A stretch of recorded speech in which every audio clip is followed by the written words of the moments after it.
This video is made conceivable by InterestStream and CloudWatch, another full-length buddy video, to this one in my continuous present-day struggle series that makes sense of the whole course of the Clash of Aleppo during the Syrian nationwide conflict, which you can access by pursuing the InterestStream Cloud Group bargain for under $15 every year at curiositystream.com. Genuine legend, you've presumably seen a guide of the world before. That seems to be this, a guide of the world's 195 generally perceived nations. These guides show the erratic lines made by people throughout the long term that partition us. They show the limits of countries and the areas of urban communities, and throughout recent many years, this guide has seldom changed. The last time that it officially did so was over 10 years prior in July of 2011, when South Sudan was brought into the world as the world's latest country. Each political guide of the world created in the long time since that date has generally stayed static and unaltered, and thus on the off chance that these are the main sorts of guides that you've at any point been seeing, you would have neglected to see the genuine, gigantic, and remarkable pace of changes that have been occurring all over the globe throughout recent years. And to see that change all the more plainly, you must switch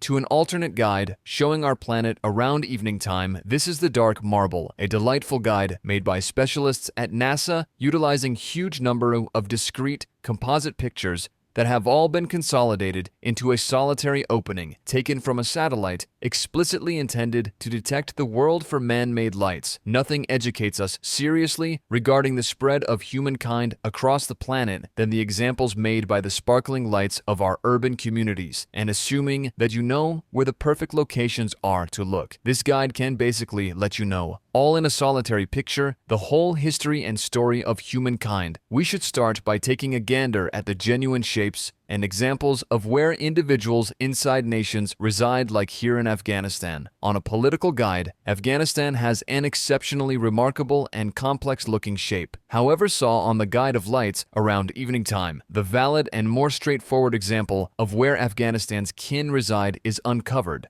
Truly, Afghanistan's 32 million individuals live generally in a colossal ring with a solitary roundabout throughway interfacing a large portion of the nation's significant urban communities and populace focuses all together. This is generally in light of the fact that in the focal point of this ring are probably the tallest mountains found any place on Earth, with a portion of the pinnacles ascending to as high as 24,000 feet above ocean level. The inside is simply excessively unforgiving of a climate for huge scope urban communities to be based on, and consequently, the ring around them is where most Afghans really call home. Unusually, the most practically identical example